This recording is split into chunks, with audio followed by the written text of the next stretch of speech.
Boa tarde, são 4 da tarde, estamos começando agora, hoje em ponto, hein? Nos outros 2 dias, hoje é quinta, na quarta e na terça a gente se atrasou, mas hoje, como prometido, estamos aqui pontualmente às 4 da tarde, começando o seu programa Sala de Notícia, que a gente começou na semana passada, aqui no Facebook, ao vivo. Você também confere, depois o arquivo do programa vai estar lá no nosso site, saladenoticia.com, e também no nosso canal do YouTube, Sala de Notícia. Vamos começar hoje falando sobre a aprovação pelo Senado do porte de armas para agentes de trânsito. Essa lei foi aprovada ontem pelo Senado e seguiu para a sanção presidencial. Ela prevê que o porte de arma pode ser adotado em serviço por agentes da Autoridade de Trânsito da União, dos Estados e do Distrito Federal e dos municípios, que não sejam policiais. Os guardas municipais também exercendo a função de agente de trânsito, eles terão esse direito. E os agentes estavam, essa foto aí mostra os agentes de trânsito no plenário do Senado, comemorando essa decisão. Eles se sentem inseguros naturalmente e eram a favor do porte de arma, vem lutando por isso até há bastante tempo. De fato, a gente sabe que os agentes de trânsito são constantemente agredidos. Imagina o número de agressões Brasil afora. E eles comemoraram essa aprovação, eles estavam desejando isso, foram ao Senado participar da votação. E também chegou até nós um vídeo do pessoal de Salvador, e eles também estão lá vibrando com essa aprovação. A gente vai ver um vídeo curtinho aí sobre isso.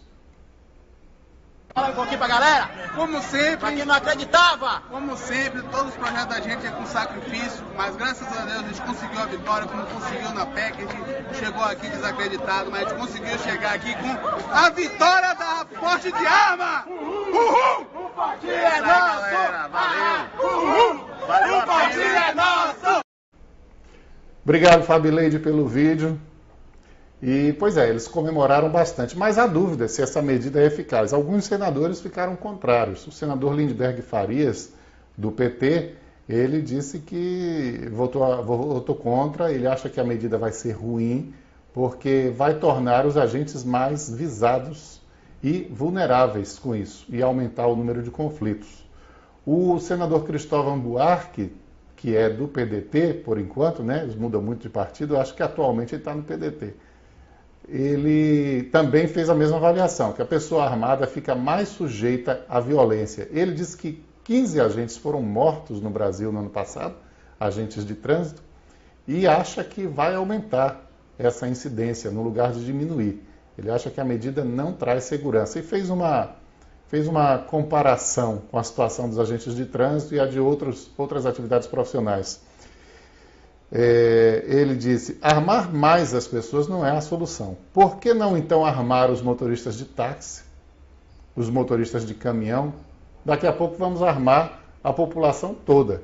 E aí votou contra. Eu acho também que a gente tem uma experiência de que no Brasil muita gente anda armada, legalmente e ilegalmente. E a gente só vê a violência crescendo, né? A gente tem 60 mil mortos por ano. Isso é número de guerra. E não é qualquer guerra que produz tantas mortes assim por ano. Bom, mas os agentes, pelo menos os que fizeram movimentação nesse sentido, eles estão a favor dessa medida. A Prefeitura ontem anunciou que a concretagem da laje do túnel, uma parte do túnel que está sendo construído lá, ou a trincheira, na Avenida João Durval com a Avenida Presidente Dutra, foi concluída. E com isso, em 3 semanas, mais um pedaço do tráfego. Nós esperamos que até fevereiro... Volta aqui para mim. Mais um pedaço do tráfego será liberado. Aí você se pergunta, e a obra toda do BRT? É disso que vai tratar aí esse áudio que a gente vai colocar, mas ainda não. Lembrando só uma coisa que eu sempre faço questão de ressaltar, não é BRT, que de vez em quando a gente mesmo da imprensa ou o próprio governo fala, obra do BRT, ali não tem BRT, o BRT não vai passar lá. Tá? O BRT é o ônibus, é o sistema do ônibus, e o ônibus vai Avenida Ayrton Senna, Avenida João Durval, até a Getúlio Vargas. e depois na Getúlio Vargas, da Nó de Cerqueira até o Terminal Central. Portanto, ali onde está sendo feita essa obra, não tem BRT. Mas fica pronto tudo, incluindo o BRT, quando? O secretário Carlos Brito falou disso esse mês, numa entrevista no Acorda Cidade, para o Dilton Coutinho, e a gente vai aproveitar para reproduzir um pedacinho dessa entrevista, onde ele fala sobre isso. Quando é que acaba essa obra? Nós esperamos que até fevereiro, no máximo de 2018, nós tenhamos toda a obra pronta. Fevereiro? Fevereiro de 2018.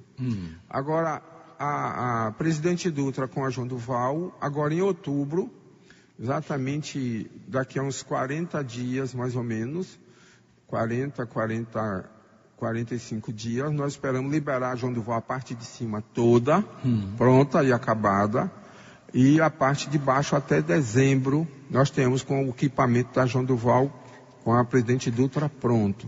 As estações estão avançando, vamos começar agora em outubro as duas grandes estações, que é a da Nó de Cerqueira e da Ayrton Senna, e terminamos até antes do final do ano a estação da Pampalona. Bom, as estações, algumas começando ainda ali para fazer o início da obra na Nó de Cerqueira, em outubro. Então o secretário estima que em fevereiro esteja pronto. É de se duvidar. Tomara que dê certo mesmo, né? Mas é de se duvidar. Sobre o BRT existem muitos questionamentos e eu também tenho os meus. Eu voltarei mais vezes a esse assunto e aqui não estou fazendo nenhum questionamento. Por enquanto não, hoje não. Mas a propósito de trânsito, a Câmara discutiu essa semana um projeto para instalar temporizadores em todas as sinaleiras que houver multa, né? Em que o carro que passar no sinal vermelho for multado. Então o vereador Isaías de Diogo apresentou essa proposta para que não haja nenhum dessas sinaleiras onde o condutor é multado sem o temporizador, que é aquele mecanismo que vai fazendo a contagem regressiva do tempo que você ainda tem para passar no verde ou no amarelo, quando já está ali perto de virar vermelho. Mas na discussão desse projeto, o vereador governista Tom disse que as multas, às vezes, são uma máquina de arrecadar. E o líder do governo, o vereador Lulinha, deu uma de menino amarelo e correu para dizer, olha, escreve aí na ata isso que ele está falando. Não pode, não pode. O vereador governista não pode nem lançar mais vaga ou remota suspeita sobre qualquer coisa assim, qualquer coisa do governo, como se o legislativo não estivesse ali para fiscalizar, independente de ser governista ou oposicionista. O certo é que, com essa intervenção do vereador Lulinha, o vereador Tom ficou fulo. Muitas vezes a gente vê uma máquina de arrecadar. É uma máquina de arrecadar. Só esse ano, presidente, só esse ano eu paguei de multa. O pronunciamento do vereador Tom, que conste, onde ele disse que é uma máquina de arrecadar. Que conste em ata, na íntegra, as minhas palavras do vereador Tom, que não tenham, a palavra que eu uso aqui até uma palavra fula, tá? Mas eu não vou usar essa palavra, que a minha cabeça é meu guia, eu me direciono para qualquer lado. Ninguém coloca cabresto em mim não, e nem bride, tá? Eu sou vereador de Feira e tomo as minhas decisões. Esses vereadores de Feira fazem a gente rir, né? Ele disse que ia usar uma palavra fula, porque ele queria dizer uma palavra chula, né? Mas, enfim, a palavra chula eu imagino que ele quis dizer pelo contexto aí que ele queria dizer e não disse, que seria que ele não tem rabo preso. Eu nem acho que isso seja uma expressão chula, mas o vereador Tom resolveu se resguardar. Vocês me perdoem se acharem que rabo preso é alguma coisa assim de grave, que não se pode dizer, que ofende a moral e os bons costumes. Sabe que os vereadores de Feira são muito preocupados com isso, né? Mas que coisa feia, vereador Lulinha. O vereador faz uma observação, aliás, que é uma coisa assim, meio lugar comum até, das pessoas chamarem, às vezes, eventualmente com razão e outras sem razão, de que há uma fábrica de multas. Mas quem comete infração tem que ser multado mesmo, né? O que não pode é dar multa sem a pessoa ter feito nada de errado. Mas se fez, tem que ser multado mesmo. Mas aí o vereador comenta isso, então ali é uma máquina de arrecadar. E aí o líder do governo corre para dizer que não pode. Anota na ata, não sei o quê. Aliás, além do mais, vereador Lulinha, não precisa anotar na ata não, fica tudo gravado, olha. Está lá na página da internet da Câmara Municipal. Que negócio feio esse de ficar perseguindo os colegas feito um bedel. Os líderes do governo, quando era José Carneiro, era outro que fazia umas assim também. Agora saiu para ser presidente da Câmara, subiu um degrau. E o vereador Lulinha vai na mesma linha, né, de ficar fiscalizando a fala dos colegas governistas. Por causa ainda também de condições de estrada, o vereador Zé Curuca, de Humildes, soltou os cachorros em cima do governo do Estado. Falou até do deputado Zé Neto, viu, deputado? Falou aí que pede ajuda ao senhor, mas não está dando, não está conseguindo resolver. Ele começa a fala dele mais ou menos calmo, daqui a pouco fica possuído o vereador Zé Curuca. A BA-313, que dá acesso ao Humildes, é a verdade. A BR está lá, que pertence ao governo do Estado. Uma boa parte foi feita pela empresa Amasa, mas a outra parte, que é de Procred, está lá, uma vergonha. Eu já falei com o deputado Zé Neto, já falei com até o meu colega vereador Nélio também, eu já falei. Ele vai lá para o Humilde, vê, coitado, ele também faz a parte dele, mas nada foi feito, gente. Mas nós que somos moradores lá em Humilde, nós que estamos lá ouvindo do povo, tanto eu como meu colega Fabiano, nós não tem culpa o que está acontecendo lá na estrada de Humildes, não. Porque nós, vereadores, não temos o poder de fazer, não. Nós temos o poder, sim, de reivindicar. Perfeito. E essa parte é feito. Vem governo do Estado, tome vergonha na cara e conserta a estrada de Humildes. Pois é, vendo essa exaltação toda do Zé Curuca, o Zé Filé chegou ali, ficou ali do lado dele, para depois também entrar defendendo o governo do Estado, porque o Zé Filé faz oposição ao município e é aliado do governo do Estado. E aí falou também fazendo a defesa nem tanto fazendo a defesa, mas criticando como era antes do PT no poder. Devo lembrar, Vossa Excelência, que existia uma parceria de muitos anos entre o ex-governador Paulo Souto e o prefeito José Ronaldo de Carvalho. E eu não vi esses benefícios vir para a Feira de Santana. Durante algum tempo em que o prefeito José Ronaldo estava já no poder no município, o governador da Bahia era Paulo Souto, né? Paulo Souto perdeu a eleição de 2006.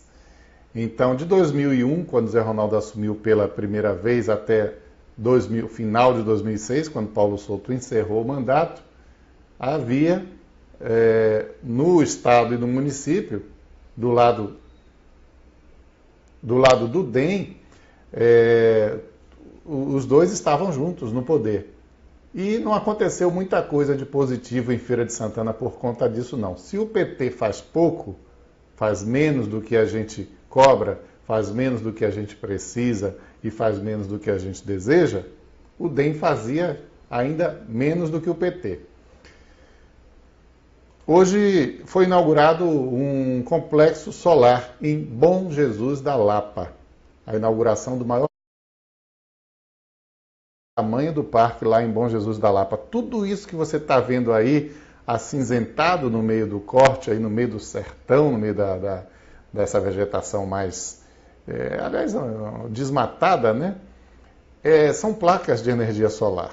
O desmatamento não tem nada a ver com energia solar, não. O desmatamento é coisa que a gente já vai fazendo aí por séculos. E agora, pelo menos, está aproveitando o sol para gerar energia solar. Esse complexo foi construído pela empresa italiana Enel Green Power. Aliás, deve ser Enel Green Power, lá em Bom Jesus da Lapa. É italiana, mas tem um nome em inglês. Que fica no oeste da Bahia, o município de Bom Jesus da Lapa. São 2 usinas e tem capacidade de gerar o suficiente para atender mais de 166 mil residências. Essa energia vai ser colocada na rede elétrica aqui pela Bahia e pode chegar a outros estados. Tem outras fotos que mostram essa usina de energia, alguns outros detalhes aí. Olha as placas aí um pouco mais de perto e tem uma outra imagem ainda mais próxima. A Bahia tem, olha aí, tudo é placa de energia solar. A Bahia tem temperaturas médias elevadas e tem altos índices de irradiação, faz sol quase o ano todo, e por isso é líder nacional em projetos para energia solar. De acordo com a Agência Nacional de Energia Elétrica, são 34 projetos na Bahia, 7 já estão em operação, 11 estão em construção e os outros 16 ainda vão ser iniciados, mas tudo deve ficar pronto até 2018 e o investimento de todos somado é de 4,1 bilhões. O governador Rui Costa esteve lá hoje nessa inauguração, porque o Estado da Bahia tem dado incentivo, né, para a instalação desse tipo de energia alternativa, no que faz muito bem. Na energia eólica mesmo, a Bahia tem investido bastante também, e já é líder nacional em projetos contratados, não ainda em produção, porque Ceará e Rio Grande do Norte e acho que um estado no sul também estão na nossa frente.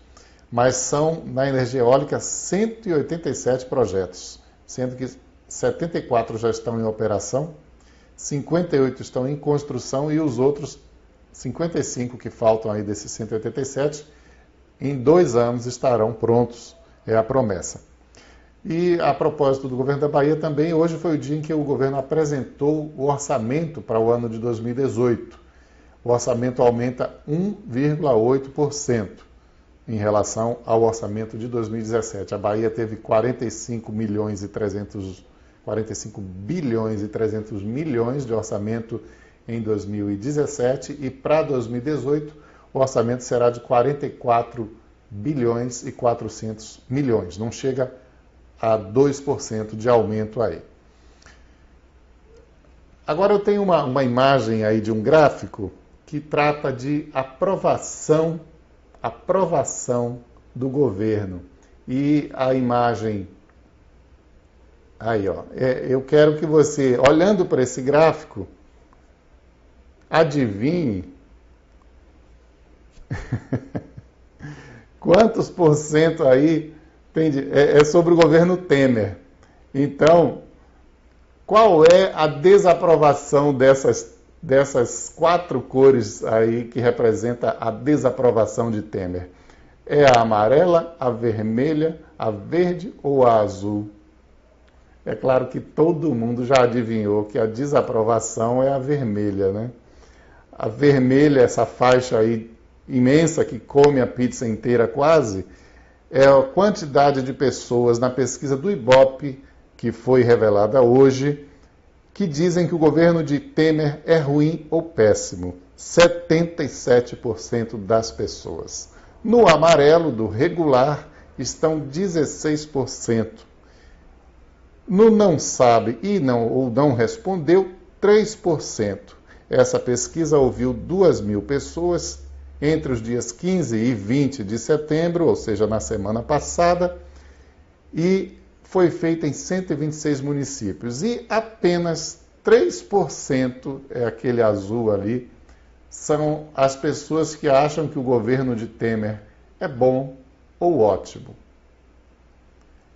Ou seja, o governo de Temer tem a aprovação que está dentro quase da margem de erro. A margem de erro é de 2% e ele tem 3% de aprovação.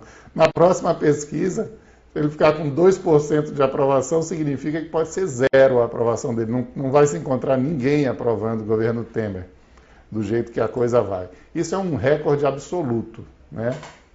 No UOL, destacou logo, tem uma foto aí da matéria do UOL, dizendo que, olha aí, com 77% de reprovação, o governo Temer tem o pior resultado desde o fim da ditadura, segundo o Ibope. Veja que situação a do presidente Michel Temer. E o que deve ser mais doloroso é que, comparado com o governo Dilma, ele está sendo também considerado pior pela esmagadora maioria dos entrevistados. Segundo o levantamento, 8% dos entrevistados consideram que Temer é melhor do que Dilma, 31% acham que é igual e 59% acham que ele é pior do que Dilma. Veja você que situação. Nesta situação, o Temer, na verdade, pelo critério dele mesmo, poderia nem concluir o governo. Quer ver por quê? Olha a outra imagem aí. Temer diz a empresários que é difícil Dilma resistir até o fim do mandato com popularidade baixa. A popularidade da Dilma, quando Temer fez essa declaração em 2015, em setembro de 2015, há 2 anos, a popularidade de Dilma estava entre, ele mesmo dizia lá nessa palestra com empresários, entre 7% e 8%, assim fica muito difícil de resistir esses 3 anos que faltam para o governo. Bom, como não faltam mais 3 anos, agora só faltam esses meses, outubro, novembro e dezembro, e mais os 12 de 2018, pode ser que com menos da metade da popularidade que Dilma tinha, o Temer consiga sobreviver, né? Para isso ele está se empenhando, está lá, pode voltar aqui para mim, está lá tentando salvar o Aécio Neves, para o Aécio Neves salvar ele, e vai nesse ritmo aí o presidente Michel Temer. Não se sabe se chega no final, mas se depender dos cofres públicos, pode ser que ele consiga. O problema é que o cofre público já não está mais tendo recurso para ele conseguir o apoio que precisa angariar lá no Congresso. A defesa da família do Gedel Vieira Lima pediu a reintegração de posse daquela fazenda invadida lá pelos índios no sul da Bahia. O advogado Franklin Ferraz disse que a Fazenda Esmeralda existe, tem documentação desde 1936 e que está na mão da família desde 1995 e, portanto, nunca teve disputa com índios lá e que essa história é furada. De qualquer modo, se os índios pedirem reintegração de posse do Brasil, eles não vão conseguir mesmo, mas se eles ficarem com a fazenda de Gedel, como eu disse ontem, estará em melhores mãos do que estando com a família Vieira Lima, com toda certeza. A gente tem hoje uma revelação escandalosa acerca desse pessoal lá de Brasília, porém não é do Executivo e não é do Legislativo, é do Judiciário. Do excelentíssimo senhor Gilmar Mendes, uma das figuras mais vergonhosas que já passaram pelo Judiciário brasileiro. Eu vou fazer ler para você o resuminho de um site que publica, que faz um apanhado das informações mais relevantes do dia. É o Meio, é muito bom, recomendo que vocês se tornem assinantes, eles mandam um e-mail para você todo dia com as notícias. E não é uma cópia das notícias, é um novo texto em cima das notícias principais do dia. Então você fica informado de tudo que aconteceu. E o resumo da história do Gilmar Mendes é o seguinte: o Instituto Brasiliense de Direito Público, que é a faculdade que pertence ao ministro Gilmar Mendes, recebeu 3 empréstimos do Bradesco entre 2011 e junho agora desse ano. O primeiro foi de 8,2 milhões. Aí, antes de pagar a primeira parcela, a faculdade do Gilmar Mendes disse que não dava para pagar. E o banco reduziu os juros sem contrapartida. Abateu 2 milhões do valor final. Apesar das dificuldades iniciais de pagamento, ele conseguiu um segundo empréstimo de mais 2 milhões. E novamente correu para o Bradesco e disse: olha, eu não vou ter como pagar. E o Bradesco novamente reduziu os juros e aumentou o número de parcelas e prorrogou para mais adiante o início do pagamento.